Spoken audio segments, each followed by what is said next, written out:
नमस्कार, मैं हॉरिस आपका बहुत बहुत स्वागत करता हूँ। जैसा कि आप देख रहे हो, आज हम आपको लेके आए फिटर थ्योरी। जो आपकी क्लास है कटिंग टूल, टॉपिक आपका चल रहा है। जो कटिंग टूल का टॉपिक है वो आपका है 21। इस क्लास के बाद आप जान पाओगे ड्रिलिंग मशीन एसेसरीज,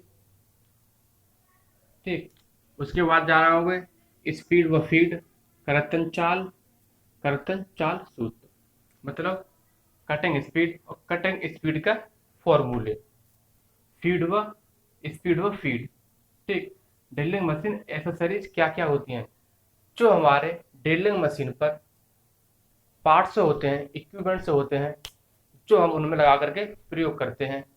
जैसे हमारे देखो इधर हमने नोट्स किया यहाँ पर drill chuck, sleeve, socket, universal floating holder, drill, drift और बाइस। ये सभी हमारे एक होल्डिंग डिवाइस हैं जो हम ड्रिल को या बोरिंग बार टूल को या रीमर को पकड़ने के लिए काम में लाते हैं। तो आइए जानते हैं उन्हें बारी बारी से। अगर आपने हमारी बाकी की क्लासेस नहीं देखी हैं तो आप जाएंगे प्ले लिस्ट में, वहां पर जाकर आप सारी क्लासें देख सकते हो। तो आइए जानते हैं हम ड्रिल चक। जैसा कि आप स्क्रीन पर देख रहे हो, ये है आपका एक ड्रिल चक, ठीक। यह ड्रिल को पकड़ने वाला एक साधन है। जब भी आप मशीन के पास में जाओगे ड्रिल लेके, तो आप उसे ड्रिल में लगाओगे। जिसमें आप लगाओगे वो आपका क्या हुआ, एक ड्रिल चक, ठीक। सीधे शंख जिसे जिस जिस जिसमें सीधे शंख वाले ड्रिल या बोरिंग वार आज पकड़े जाते हैं। हमारे सीधे शंख वाले ड्रिल होते हैं जो हमारे केस में पकड़े जाते हैं ड्रिल चक में। ये हम आपके लिए भी पिछली वीडियो में क्लियर कर चुके हैं। जो हमारे सीधे शंख वाले ड्रिल होते हैं वो किस में पकड़े जाते हैं, ड्रिल चक में, ठीक। आदि पकड़े जाते हैं, बोरिंग बार आदि पकड़े जाते हैं।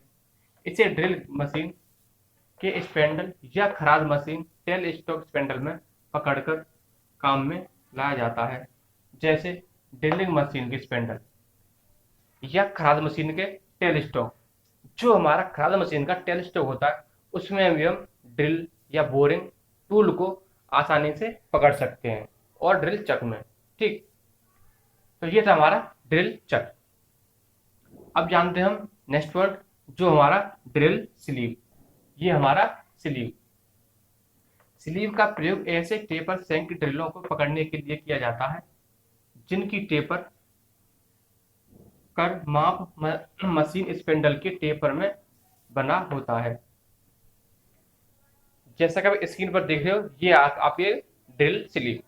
इसमें क्या होता है, ड्रिल चक से बड़ी होती है हमारी ड्रिल की शंख का डायमीटर, तो वह हमारा ड्रिल चक में नहीं आ पाता है।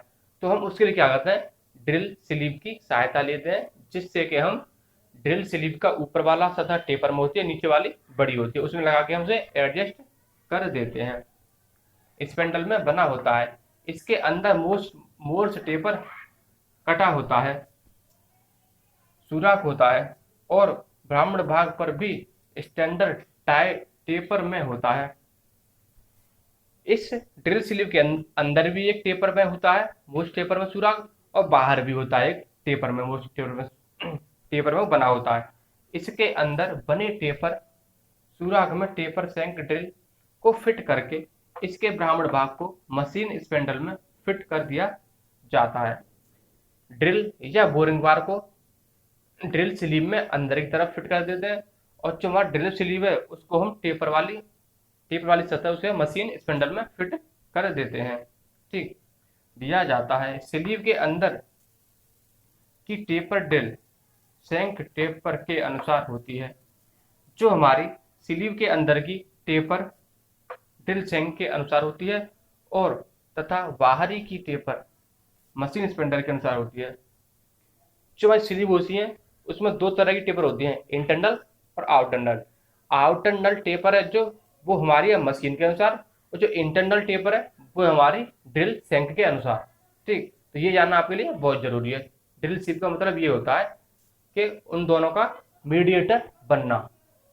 मेन मुद्दा होता है ड्रिल और ड्रिल बिट का एक मीडिएटर बनना जो उन दोनों को एडजस्ट करा सके। तो आइए जानते हैं नेक्स्ट पॉइंट जो है हमारा यूनिवर्सल फ्लोटिंग होल्डर।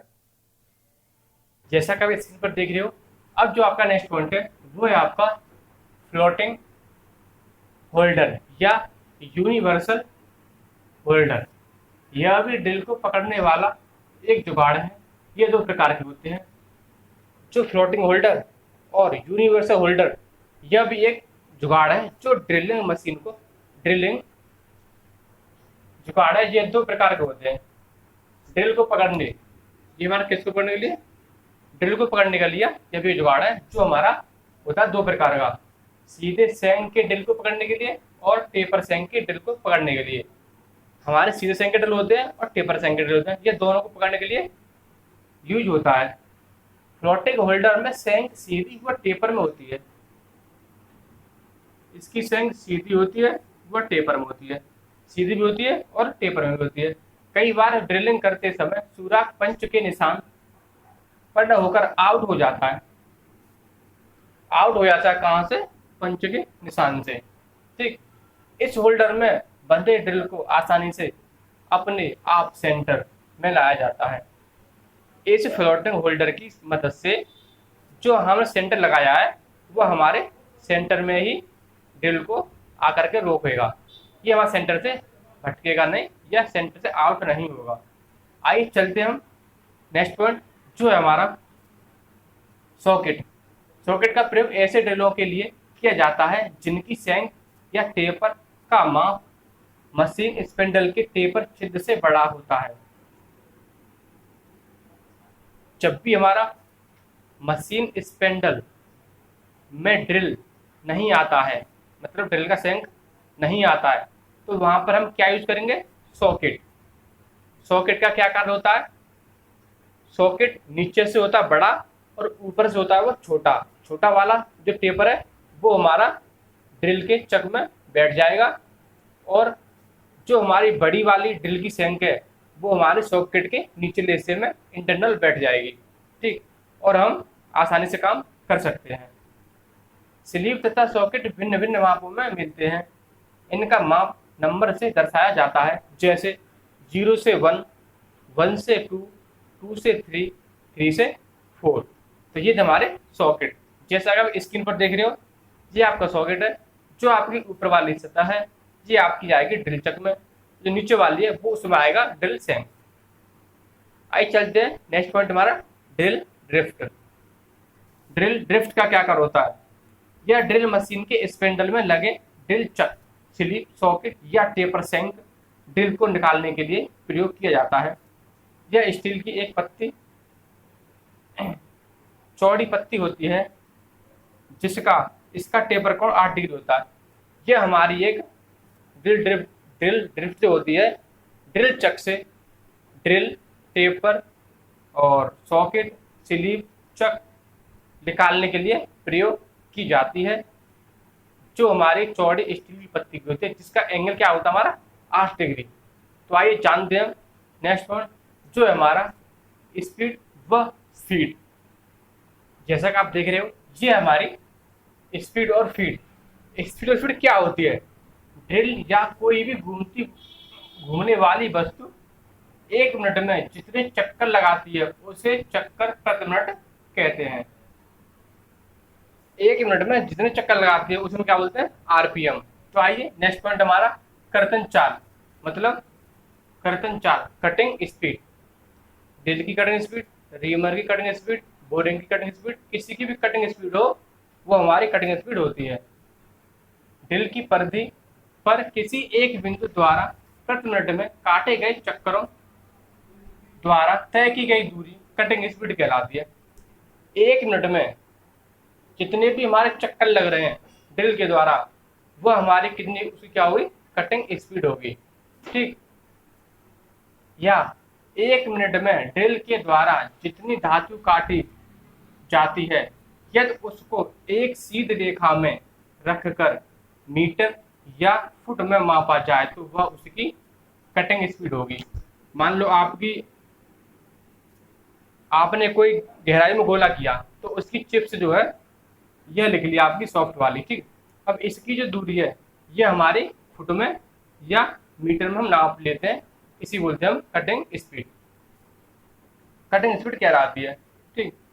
कर्तन चाल के सूत्र, ड्रिल का व्यास यदि एमएम में हो तो, ड्रिल का व्यास यदि एमएम में हो तो, एमएम में होगा ड्रिल का व्यास तो आपके लिए वहां सूत्र या फॉर्मूला लगाना होगा कर्तन चाल मीटर प्रति मिनट में कटिंग स्पीड का पाई इंटू ड्रिल का व्यास एमएम में चक्कर प्रति मिनट यानी आरपीएम बट्टे 1000। आपसे बोला जाए ड्रिल का कटिंग स्पीड लिखा लिए, ड्रिल का व्यास आरपीएम में, तो हमें क्या करना होगा, यहाँ पर कटिंग स्पीड जो हमारी होगी, कटिंग स्पीड होगी पाई डी एन बट्टे 100।